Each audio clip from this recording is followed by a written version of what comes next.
and like, ah, you're too noisy. And like, I said, you don't have to be around me. Friendship may actually go beyond just relating on a superficial basis. There's the adage that says, show me your friends and I'll tell you who you are. There are some of us who are not very good at regular visit, but because they are friends, you have to. In order to maintain that friendship. The emotional state of the parents is usually directly proportional to the emotional state of the children.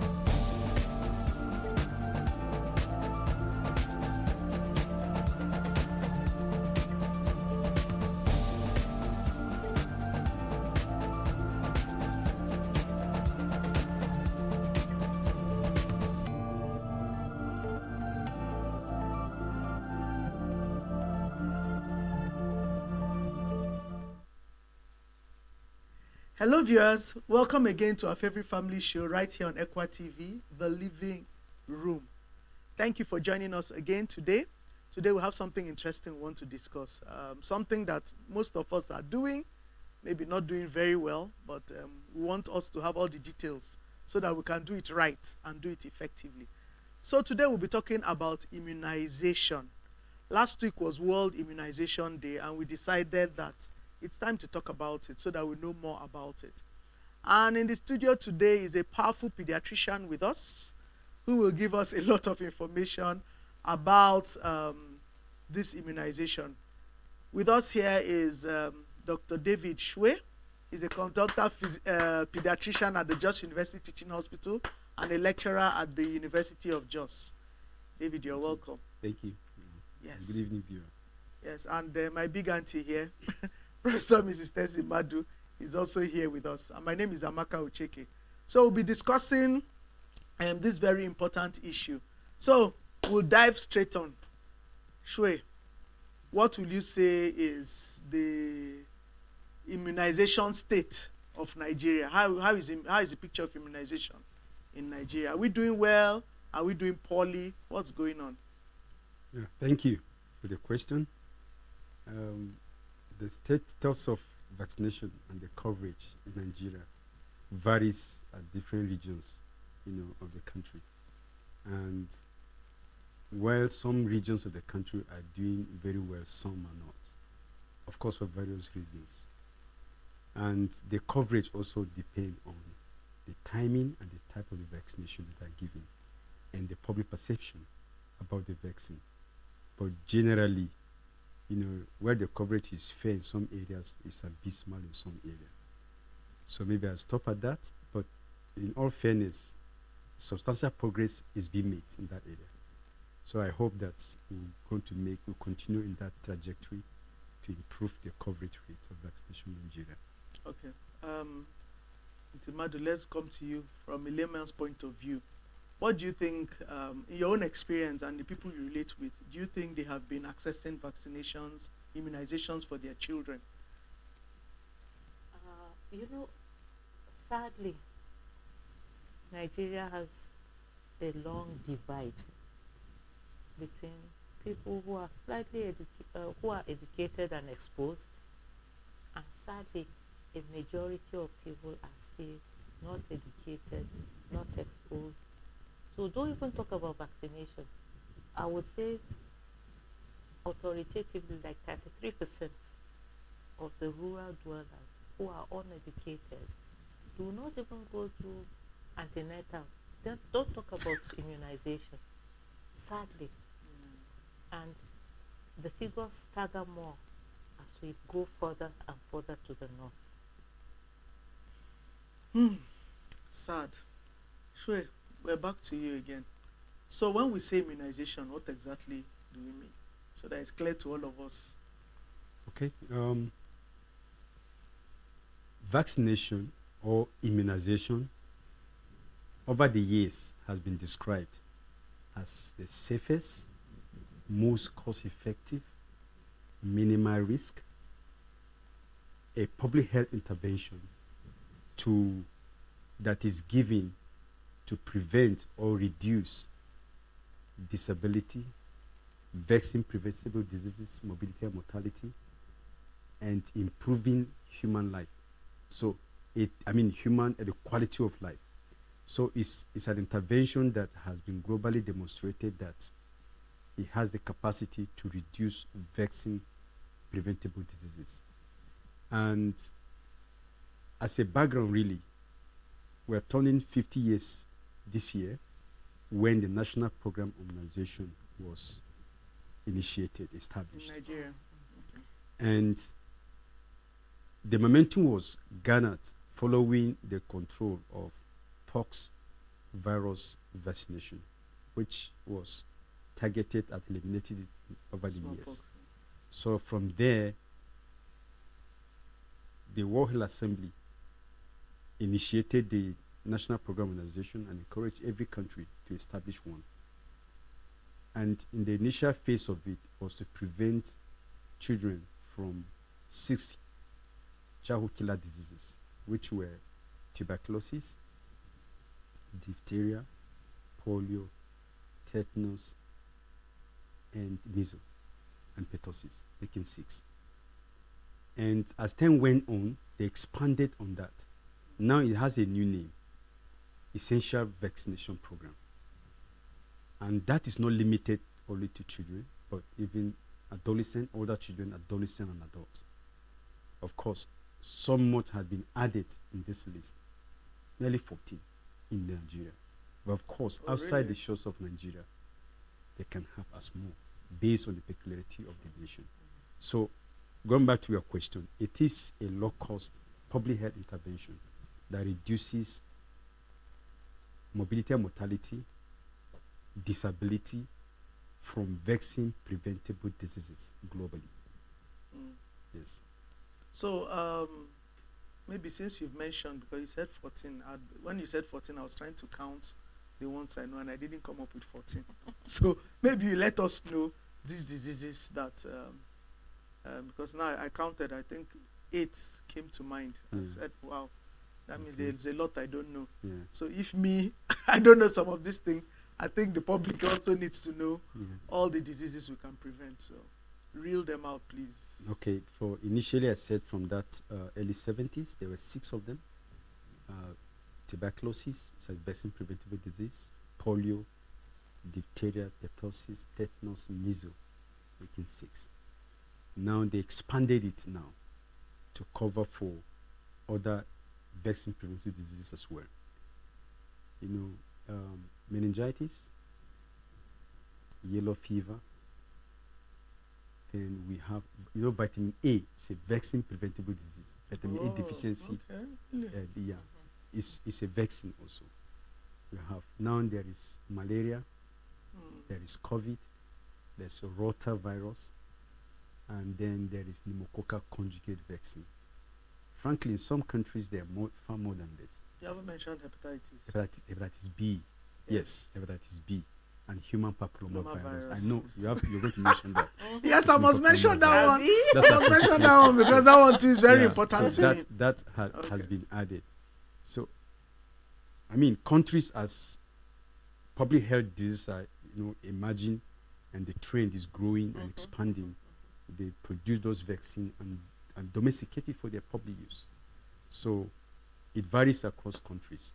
For now, this is what we have in Nigeria, and of course, because of the support from partners across the globe, so we're able to.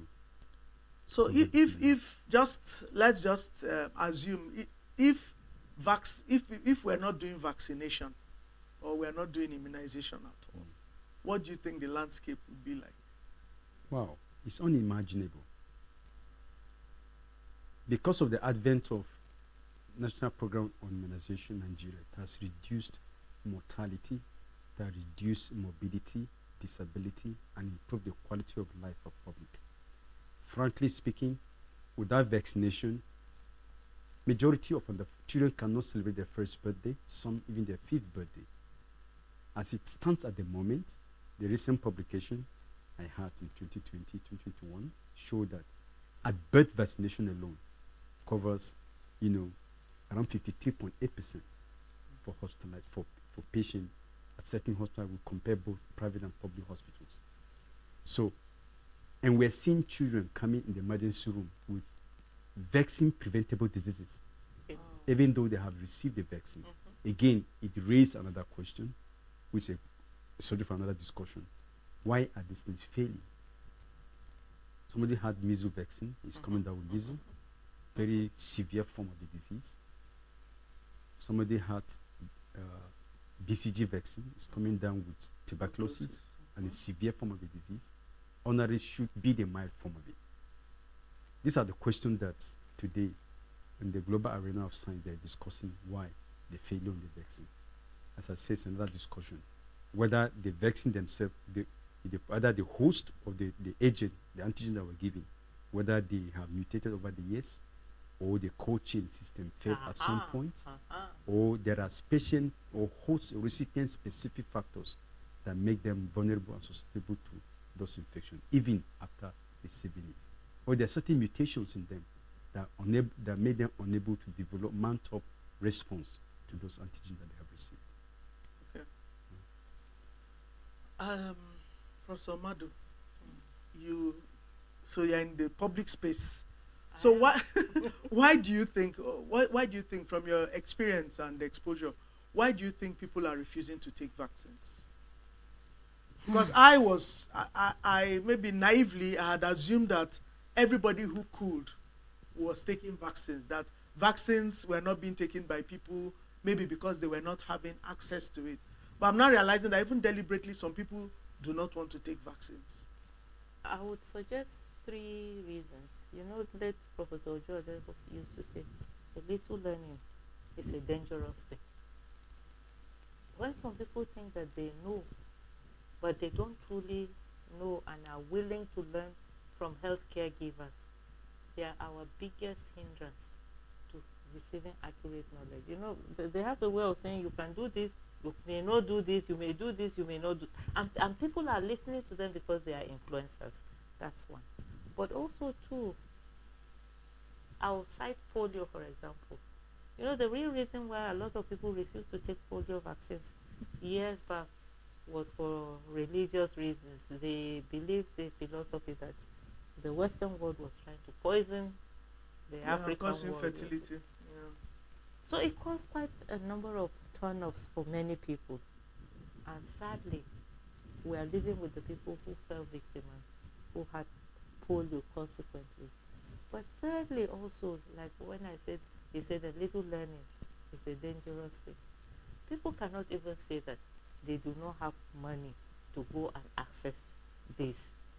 But sometimes there are just useless excuses that people give that jeopardize the health of a child who has no say in what will happen. So right now, we'll find that there are people who are preventing people from accessing these vaccines that are practically free. Sure. Mm-hmm. So from your research, you've done research on this. What were your findings? Why are people not taking vaccines? Okay, from research and then maybe from your practice, why are people not taking vaccines? Yeah. People have over the years, not only to be fair, it's not only in Nigeria, not only in our communities, even in the West. There are people who are so conservative about this, they don't want to take vaccine. But that's generally speaking. Just to know, the public should know that it's not unique to us. This problem is legendary. That some people don't want to take it because first, they don't even believe about the disease. They feel that the origin of the disease is shrouded in secrecy. We saw that there are a lot of hesitancy, misinformation, disinformation during COVID pandemic. Mm-hmm. So even healthcare workers. Even on that, during that COVID, I took time to read up on the history of vaccines. And I realized that every vaccine people resisted, even smallpox, as dangerous and as lethal as smallpox is. People resisted smallpox vaccine for a very long time before it became acceptable. Okay, back to you. Yeah, so if people have a perception that this about the origin of the disease, they're hesitant to take it. And they don't even believe the cause, even with clearly demonstrable evidence that it works and is protective. Another factor is that some of the work we did, we're looking at timeliness of vaccination. And we found out that there are some factors that, that came up when we did the regression to find out those factors that independently predicted the failure. And found out those who were born in private hospitals, because some private hospitals offer maternal child health services without commensurate services for vaccination. So they're reluctant to do that. And we also discovered that some hospitals have specific dates they offer such services. So imagine a woman delivers in a hospital that does not have a robust cold chain, and you expect a woman who's exhausted from the rigors of delivery she should go to another hospital to get it. Usually they'll just relax and ignore it and say until we have time, or they wait until when they go for their postnatal visit at 6 weeks. 6 weeks late. Now, and the child would already been exposed to people, well-wishers, who, ordinarily would have come to celebrate with them, only to deposit pathogen on the newly innocent born baby. So we also identified that some deliveries occur at days that those hospitals do not routinely give vaccine. I can understand that. For public health approach, they want to ensure that they minimize vaccine wastages. So they want to pull in Vaccines the and babies for a particular days, usually Mondays or Tuesdays and Thursdays. So what happens to a woman who delivers on a public holiday or at a weekend? So she's forced to wait. And in the course of waiting, the assumption is that everything is going to go fine. But some moment we don't have control over those times, and something may go wrong, and then they don't get it. And then some other factors that healthcare workers have discouraged members of public, have destroyed their confidence. They don't even because the way they reception, the way they talk, they communicate with the recipient, the mothers, and all of that, inspire them to see the need for it. And then some work we did also were examining the structure of public health education in hospitals. There's no national guideline to structure the content. There's no developed structure of how to teach, how to communicate. Health educators. Many hospitals do not have trained experts on health education. So that's one gap that also identifying some of our work. And not everybody can do health education yes. properly. Just come and just talk to people and misinform the members of the public about certain vaccine. Prof mentioned earlier, alluded to the fact of religious issue, and a lot of misconception. For instance, the time for polio, people would refuse to take it because they felt that it was about infertility, and maybe the carrier molecule is from animal that they're not comfortable eating such animal. They don't Like want pig. to use it, and all of that. So, these are some of the factors that make people hesitate or would not want to take the vaccine. They say, after all, our parents never received it. And they lived, and nothing, and in fact, they lived longer. But frankly, mortality was high at that time. Oh, yes. Just that And it wasn't recorded. Most couples had many Children. because they knew that more than half would eventually die before their 5th birthday. I never thought of it. Yeah. So, and they saw them as implement in the farms. And they had to go for polygamy to have more kids. So they know that they're going to share, majority are going to die anyway. So they never survive. When there's outbreak, it ran natural course on them, especially in the remote areas. Then the other issue, how to reach areas. If a woman has to travel distances, the travel distance is unbearable, and there's no means for transport, and the husband is not supportive, and then the labor, the pain of delivery, otherwise she would get some rest. Usually it can discourage them from coming. And then the issue of conflict also, when women deliver during conflict period or during the pandemic of COVID, it disrupted health services in many parts of the world, and they miss vaccine. So that's some of the reasons why people do not access vaccine. Of course, some many more. Okay. But when he mentioned lack of education, sadly, our health system is not very educative. I don't know how we can best change that. But when you encounter other health systems elsewhere, maybe like South Africa, it's very educative. These are things that a woman who is pregnant ought to know ahead of the delivery. But sadly, many people do not have that education before the child arrives. So we start on the wrong foot, Yeah. you know, from the beginning. So I wish that our health system will be more educative, even if it's big illnesses like the big terminal ones. Yeah. A lot of education helps. Yeah. Yeah, so Now, that there's people can something do we the right thing. neglect, ma, is communication. You know, it's cheap to talk, but talking sense, speaking adequately, communicating to people, we need training on those areas. But we take for granted. We just assume things.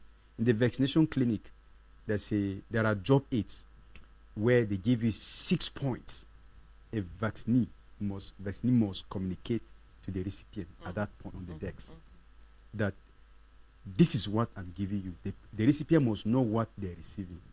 They must know why they're receiving it. They need to know when they're going to get the next one. They need to identify side effects. And they need to also know some details about it. But many times we assume the vaccinator did not remember to tell the recipient, the vaccinator, that look, you are coming on so number of days, timeline in the antenatal clinic. You tell them the week they're coming, right? Yeah. But at times they do forget to do that. Now, there is a vaccination card. Of course, we know that within the national policy or health policy in the country, this thing operates in it. And there is a vaccination card that mothers are given at vaccination point. Sadly, I wrote one memo after some research that, look, we need to have 2 copies of the card. If a woman after receiving vaccine on her way back, she got drenched in rains and the card dissolved, what happened? She loses it. And they can't have another backup reference to fall back to have the record for the What child happened? and Man, all of that. I had So they can nasty forget the experience dates. with a child They like can that. forget the dates and then they don't go for it. When my child was enrolling in one school here in Jos, they asked me to go and bring the vaccination God. program. I knew I had it, but I I don't lost know where it. it was Where? kept. I lost it. I didn't lie. I went back to the local government, Mm, just not local government, but we couldn't. yeah, And, And they- I was remembering the vaccinations Mm. faintly, yeah. so it wasn't a good case for my And they child. don't have records in their system that you have received See, so, this. so, and so. They can't Well, they update that should have. record. They They can't. should They have. couldn't. So they update should it. have 2 copies kept Or have it in their in records. their record kept Because in some their schools database. actually require that you bring the vaccination Yeah. program. of Yeah, the they need to child. objectify that the child actually received the Mm. vaccine. Okay, so since while we're at it, Shay, please can you let us know the vaccination schedule for childhood vaccination? Let's do that. Okay. So that Mm. everybody knows, at least everybody who is watching this today knows what the vaccination schedule should be for children, Okay. and they can tell others. All right. Thank you. There are 5 visits in all in the space of 0 to 15 months. The first visit, we call it at birth vaccination. And most of the issues I alluded previously were issues almost restricted to the at birth vaccination. That's one of the huge challenges that they have. So at birth vaccination, they will receive BCG, which is to protect against tuberculosis, oral polio, which are those 2 drops they drop in the mouth of the patient, the baby, and then hepatitis B vaccine that is given at the left thigh, outer left thigh of the baby. That's at birth vaccination. 3 only for now. The next visit will be at 6 weeks. So at 6 weeks, they will now receive pentavalent vaccine. This is just a minute, about 0.5 mils of vaccine. Penta means 5. 5 vaccine preventable diseases immunization are in that 0.5 mil, which are DPT, diphtheria, pertussis, tetanus, Haemophilus influenza B, and I can't remember the 5th. I But didn't know there was no influenza. and hepatitis, hepatitis There's B. this, Hepatitis B. yes. So they're giving in that penta for that 6 weeks, that single dose. Then they also receive, So that's an injection. yes, Then they also, at that 6 week, they also receive the first rotavirus vaccine. They will receive oral polio vaccine and the injectable polio vaccine at that time, and pneumococcal PCV conjugate vaccine to prevent from pneumonia. Then the next visit, the third visit, will be at 10th week. They will receive the second pentavalent vaccine, which comprises of those 5, and then the second rotavirus vaccine. Then they also give PCV, that's the pneumococcal conjugate vaccine 2, second rota vaccine at that time. So that make it for that batch. Then at the 14th week, that's the 4th visit, they will receive Penta 3, PCV 3, Rota 3, oral polio, but they will not get the third injectable OPV, that's oral polio. You know, they're giving oral polio concurrently, but the injectable one is not given at 10 weeks, can only be given at 14 weeks. Okay. So the same sequence will follow at 14 weeks. When they finish that, then they will now they wait to the 9th month. The 9th month they receive the first measles vaccine, vaccine against meningitis A serotype. Then they will receive yellow fever vaccine at that point. Then at 15 months, they will receive another measles vaccine as a booster dose. Then they will receive vitamin A, the second one. The first one was given at 1,000 international unit, and the second at 15 months is given at 200,000 international unit at 15, because the child would have been more than 1 year anyway. And the reason for those timeline is because of the behavior of this immunogen, or the antigen in the body of the baby. So when they give the first one, the body will process it and respond by developing some blood cells that will help the baby to fight infection later on in life.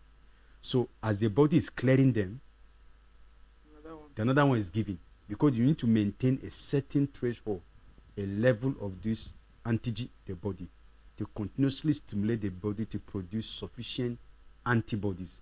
Antibodies are cells that help the body to fight infection, so that you maintain that certain level to support the child's growth and protect the child from infections that are preventable by that vaccine. So that's the reason they give those timelines. So when a baby misses one visit out of those 5, it has a deleterious effect on the health of the patient, or the baby, the recipient. So the mothers must, or parents must ensure that, so they use mothers most of the time, because the father is going to look for money. So most of the time they should maintain those timelines. But even if the fathers aren't going, they should ensure that the mothers are going. Frankly, I agree with you. Many times you see mothers are going. Many mothers are unable to go because they don't have money to pay for the means of transportation to go to access those services. Yeah. So they need a strong support of the father. Actually, it's a family thing. So part of what you have said now is, it's not just enough to get the vaccine. It's important to get the vaccine, but you should get them at also the right time. Yes. Or else it may not be as effective as you want them to be. Then the vaccine now, you didn't add HPV. For 12, yes. That's a pentavalent. It's for the 9 pentavalent. for the HPV, no. Okay, HPV. HPV. Okay. For 9 to 14-year-olds. Okay, 9 to 14. Government is rolling for it now. out. For now. Yeah. And then the other one I didn't mention was the malaria vaccine and COVID vaccine. Who is getting malaria vaccine? Malaria is it vaccine, children or adults? Yeah. The study we did here in Jos in 2010, out of the 11 countries in the world, Jos was one of the centers which we work on children 5 months to 17 months. And we tested the efficacy we measure many parameters for malaria vaccine. Let me not digress, but that's what we did. But the efficacy, this big English is speaking. How effective can it protect? Well it works. It works in the body to protect the individual from severe, in fact, for the uncomplicated malaria, the severe malaria, how it reduce hospitalization, how it reduce anemia, and and death. That would be so perfect for sickness. Yeah. So it helps. So what did you find in the work? Yes. Well, we found that those who we gave 3 doses of the vaccine. We found out that it reduced the risk or the probability that the individual will get malaria up to 51%, Oh, nice. which quite the first time, and it was historic because we never had such person that achieved such effectiveness level. And then for severe malaria, up to 29%. And the one we did here in Georgia, we didn't publish that work. They were follow up for 8 years. Only 2 came down with clinical malaria. So there was no funding to do a detailed follow-up on those people, but for only 2 came up out of 164 who received that malaria vaccine. Well, you should publish it now. No, it's an industries funded research. Okay. So Okay. that malaria vaccine works. And when we did the rollout last year, WHO gave 1 million doses, and we knew that it was just a drop in the It ocean. is a drop in the ocean. And that, but the understanding, the framework was that countries will now access it from the manufacturers And fund it. and fund it. No waiting. But we really think malaria kills a lot. It Even does. more than COVID. But I don't have answer to why government failed to invest. But to someone reduce told the me that risk they of are rolling malaria. it out in some states. Yes, as the- if they- right now. I don't know how true Yeah. that is. Yeah, so I think just a stimulus that the WHO gave at the time. It was Okay. to incentivize, to make the government see need to invest on it. in. Hey, they should have Yeah. tried 5 million, So given our size. we'll never go around. We know it will never go around. At We'll least about just 5 drop million the is ocean. better than 1 1 million. Yes, million, yes. yes. Okay, viewers, we've been talking about immunization, but right now it's time to go on break. But don't touch the dial. Just keep listening because Dr. Shwe is giving us basbos, as they say. Many things he's telling us. I'm even learning a lot from all the things he's saying now. So thank you for staying with us. Please don't touch the dial. We'll go on break now. When we come back, we'll continue this conversation on immunization. So see you right after the break.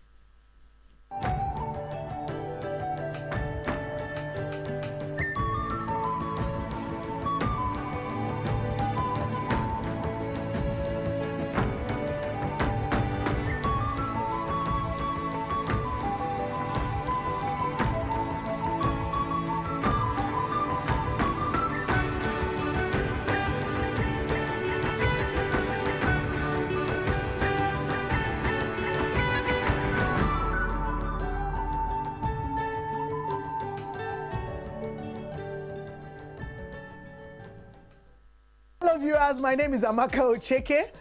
We anchor the program, The Living Room, right here on Equa TV International. You are welcome to watch us every Monday. The Living Room is a very interesting family program where we discuss everything you want to know about family. Talk about our children's mental health. Keep watching. Our program is always here, 5:30 every Monday. We want you to ask questions. We want you to phone in and drop topics that you want us to talk about, even on our media handle on Facebook. We are there. So keep watching, keep listening. The Living Room. The mandate of reaching out to the world with the message of salvation and truth is a zeal that has consumed us. Equa Television International is live 24/7, reaching out to the unreached with undiluted message of hope through its programming. You can be part of what God is using us to do by praying for Equa TV and supporting Equa TV. Keep watching Equa Television International. We are a Christian station with the driving force and mandate to reach out to the world with the gospel of salvation and truth through programming and soul-lifting events. You can join on this mandate. Let's spread the gospel of truth and salvation to the world. Pray for Equa Television. Support Equa Television. Keep watching Equa Television. Sharing with the world the message of truth to help people come to the saving knowledge of our Lord and King, Jesus Christ, as well as find solace in Him. From sermon, theology, undiluted biblical principles to Christian music and drama that aims to give hope, peace, strength, happiness, as well as strengthen the faith of those who diligently seek Jesus Christ.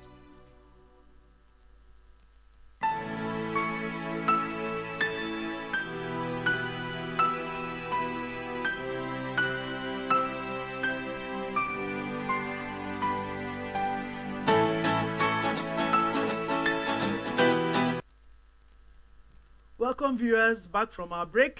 We've been here talking about immunization. Thank you for joining us again and not touching that dial, being right here with us. We've been here with Dr. David Shwe, a consultant pediatrician at the Jos University Teaching Hospital and a lecturer at the University of Jos, Department of Pediatrics, downloading a lot of things about immunization. And also with us is Professor Teresa Amadu, who has also been talking about experiences and things that have been happening around practically. What is happening in the, what do you call it? In the public space. In the public space, yes. My name is Amaka Ocheke, and we've been here talking about immunization. So back to you, Dr. Shwe. No, before I get to you, maybe Mrs. Madu will say a few things again. So when people, individuals, what are people's fears and thoughts? I know you've mentioned some of that about immunization that makes them reluctant to go for immunization. You know, there's nothing that beats ignorance. Sometimes there are educated, ignorant people that are not taking the trouble to read, to learn. That's one. And when we're talking about the gravity of these diseases, some people just make light of it, or God forbid, it won't happen to me. Yeah, it's not my portion. So there are all these small, I don't know how to put, but it's put together as ignorance. And ignorance is not an excuse in this day and age, which is why levels of functional literacy also affect how we are proactive about our health and the health of people that God has entrusted us with. There's no excuse, but there are lame excuses. Okay. So, Shwe, from your experience, what are the kind of misconceptions people have about immunization that makes them refuse to take immunization? I know you had alluded earlier to the fact that it's not only in Nigeria that people refuse to take vaccines. I know it was in the media for a while, some time back. I haven't read anything about it in recent times, about the fact that people feel that vaccines were what caused their children to have autism. So, so autism, especially for measles, there are vaccines. They have vaccines for measles, mumps, and there's one vaccine like that they have in the West that combine measles, mumps.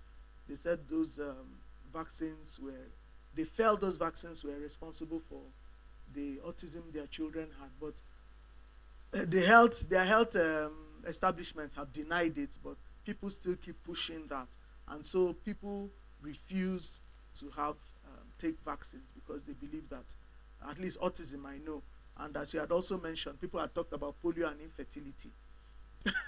And even this HPV that they are rolling out now too, people are talking about HPV causing infertility, which is not true, but those are some of the things in the public space. So, Shwe, you have been working on that area. So what are the problems? What are people saying? Why are they not taking vaccines? So that we can correct some of these things. Yeah, going by memory lane, I think we know historically that people always feel, this kind of cynicism, can't just trust the system. I can't trust the big pharma. They're just using this to make money, creating the disease to make money, and all of that. With the days of polio, in around 2000, early 2000, 2002, 2003, it became, a big issue that some section of the country believed that it was targeted at depopulating those regions. I remember that. For political reasons. And even health workers were on air saying those kind of things, which was very disappointing. And it made a lot of people to falsify data and to give an impression that they're actually taking it. The uptake was quite abysmal. Which is why we're still seeing cases of polio today. We're still seeing cases of polio today. Then the other issue was the issue of the distrust of the international pharmaceutical companies. These are big companies, very rich, and people believe they make money out of it. They make money. And all of that. We saw that during COVID too, for which even some healthcare workers, experts in infectious diseases, didn't believe it and they never had it. And then the other issue of the vaccine, in terms of science, people feel that we know how the body is allowed to develop a natural protective mechanism that God put in man. But that this vaccine replaced those places. Now, because of technology, they brought some brand of vaccine that uses RNA, for example, certain proteins, certain factors in the body that they believe that it can manipulate the gene of the individual and alter the natural makeup that the God made man for. And such information also have made people not to take vaccine at all. Then the issue of the vaccine, people still believe that, well, in the past our forefathers never had it. What happened? My grandfather didn't have it, my father didn't have it, I didn't have it. Why should my son have it? You know, what must happen must happen. No, we have this erroneous belief in many African traditions and all of that. Again, part of it is the culture. The culture. This is not the kill Africa. But frankly, more Africans are dying more than any other one. So, this kind of cultural belief, then issue of faith. Yeah. You say, well, the Lord will protect me in Jesus' name. Amen. So, and it's not my portion. You have not said so it's not my portion. Yeah. I'm not meant to, and all of that. So you see a lot of this kind of misconception, what Prof alluded to earlier about ignorance. We don't have a strong understanding of the scripture, and now to bring it together with science, we're able to marry this together. And I think it's one of the biggest gaps. And I must commend you also, permit me to say that program like this provides a platform that can enlighten the public and viewer about this, that yes, this, even the knowledge of science was given by God. You know, remember when Daniel was in the house of Nebuchadnezzar? They had to be enrolled in school to learn philosophy, to learn science, and the ways to of learn the literature, and all of that. So science has a place, and that made them, they stood out unique among their peers. So science is the Bible put it that it is God to hide things for His glory. And But it's the the revealed privilege things of kings is to for us, discover it, to for reveal us it. and our children. So it is good, but I also think that we probably need to know this: that vaccine is for our good and is proven to be effective.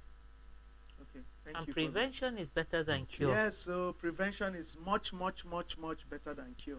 You don't, like, if somebody now has polio and has some of the disabilities, please, how do you start curing that? The damage is already It's done. incurable. Yeah, so it's incurable. better we prevented than incurable. we started waiting for problems to arise. Okay, well, time seems not to be in our favor. Sure, okay, for mothers and fathers out there, how do we, when people go for immunizations, babies are cranky, babies are crying, you don't know what to do. I saw a mother the other day, she said, I don't know what to do with this, my baby is just crying. What's the problem? Is he sick? He said he took immunization today. So how do we speak to that, about how children respond to immunizations and how parents should prepare, or what to do about immunization or immunization days, so that it's not a very stressful, terrible day for them? And please add to the fact that there's a feminization of vaccination. Okay. You know, the fathers are typically more educated than The women mothers, most times. typically. Okay. But they are not proactive in encouraging the women to go along. Shwe said that the men he already excused the men that they are looking for money. No. So, like when I told you that I couldn't find the vaccination card to my son, my husband was not any help, because they are not engaged in the process, and they should be. They should be engaged in the process. They should take an active role in it. It does help. Okay, Shwe, over. Well, before I answer this question, I think the other issue that we raised earlier was the issue of autism, rotavirus, Yes. rubella. So these are some of the vaccines that people were speculating to be associated with autism.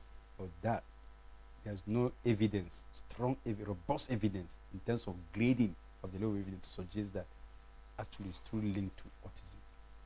Let's come back to this, to talk to fathers to make it. Yeah. You know, the the child survival strategy, there is one of the terms of is maternal education. But we think now that it should be also be father's education. Not just the maternal, but paternal education is important because they provide the support, the framework, the support that the mother needs. And sometimes you see a woman unable to come because the father simply say you are not going, you are staying at home. And those that mothers who are not working, they are not gainfully employed, and if they don't have the means to move their babies to maybe Jude, for example, from Jos. I mean from Jos City, Metro here to Lamingo. I don't know how much the cost is at the moment, but I'm sure they spend nothing less than 500 to 1,000 naira now to do so. And you would think it's a small thing, but frankly, you'll be surprised that a child will miss vaccination because the mother unable to afford 500 to 1,000 naira to take her child to hospital to take vaccine. But the primary health care policy, one of the principles is to providing health care system close to where people live and work. Usually not more than 30 minutes trekkable distance. So you don't expect a woman who just delivered or under the reins to be trekking to do so.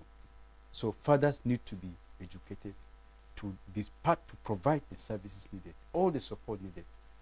And I think that's why there's paternity leave now. Yeah, so that they can support the wife. So in as much as fathers prepare for the coming of the baby, I think should also be included in the preparation, the life after the baby is delivered.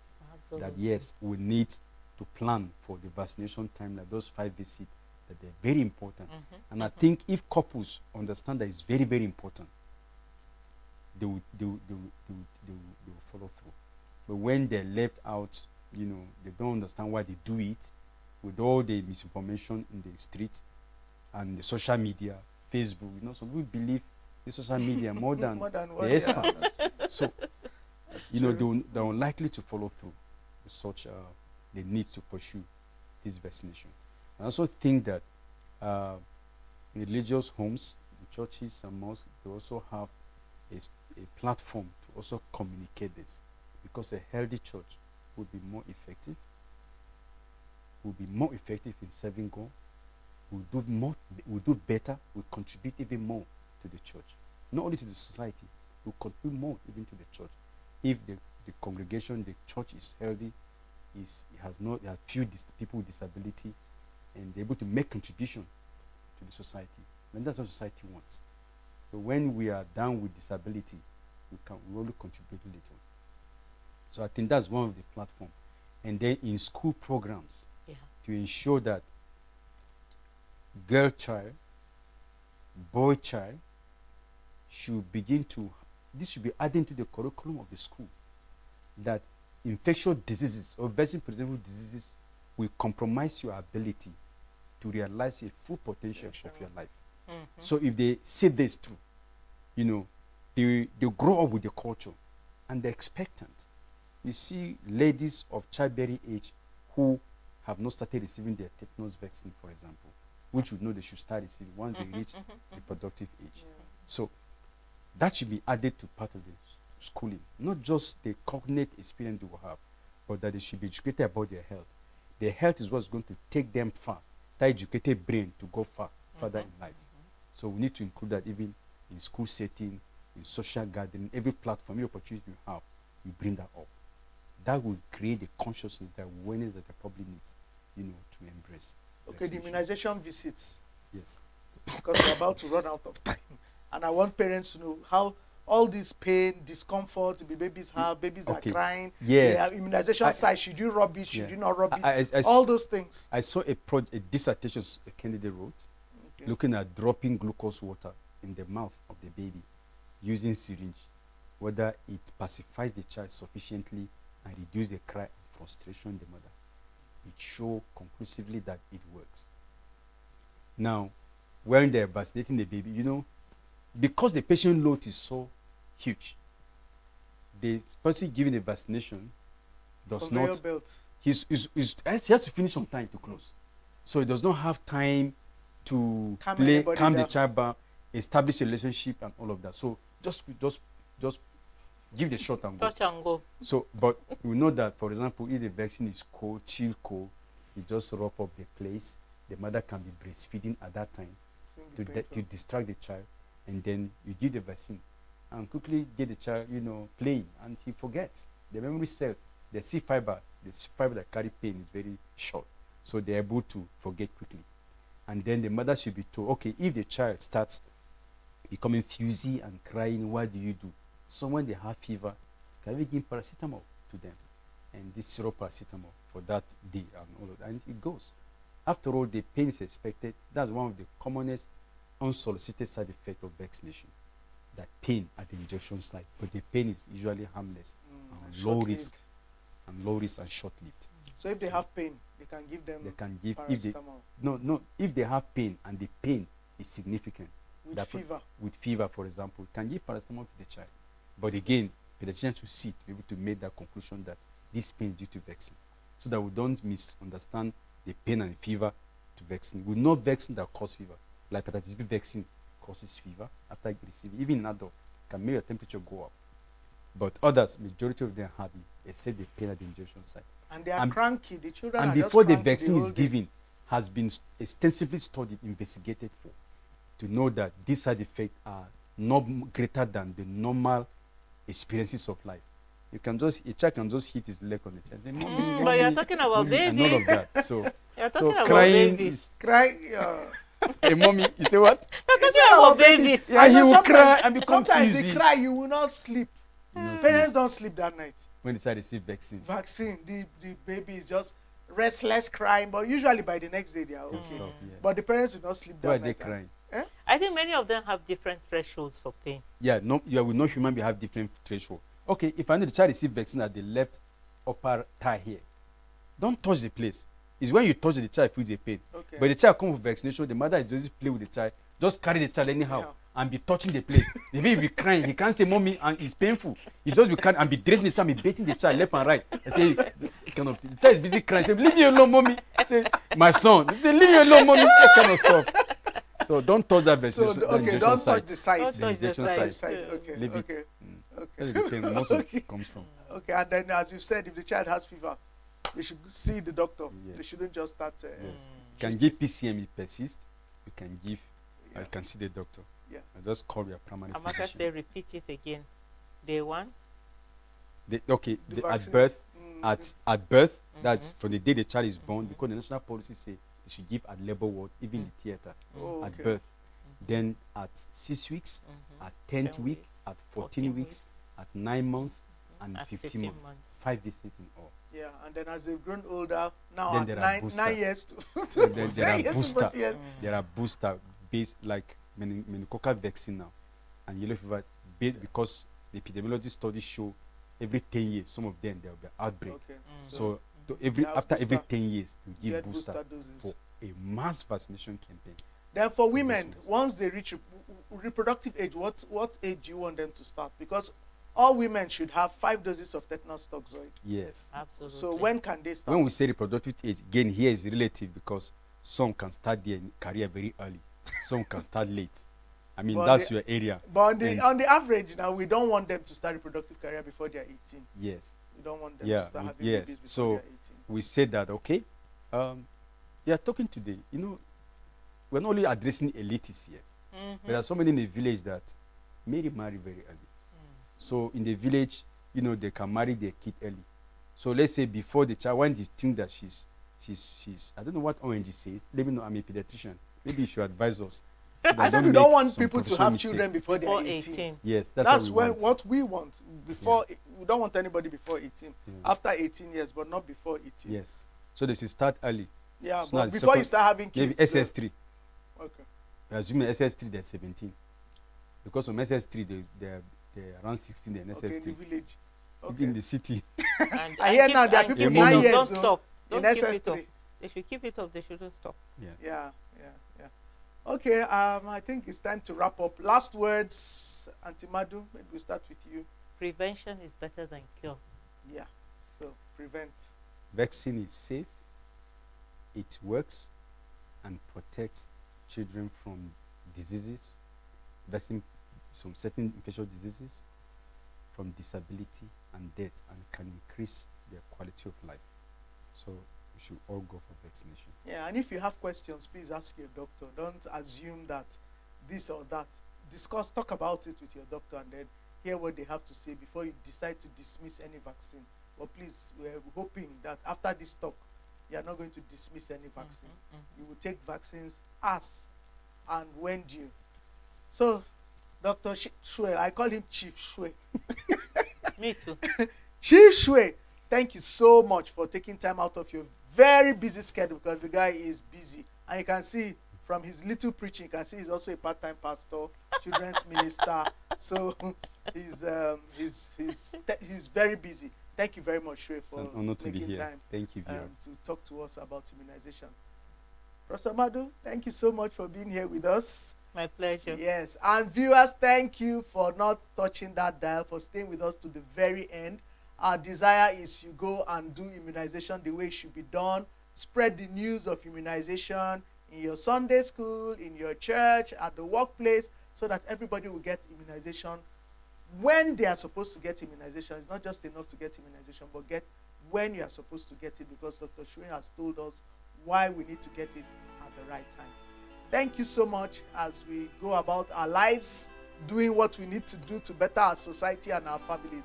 May the Lord bless all of us as we keep shining for Jesus. So looking forward to seeing you again, same time, same place, at the Living Room, Equa Television. My name is Amaka Ocheke. Thank you for being with us, and God bless you. Bye.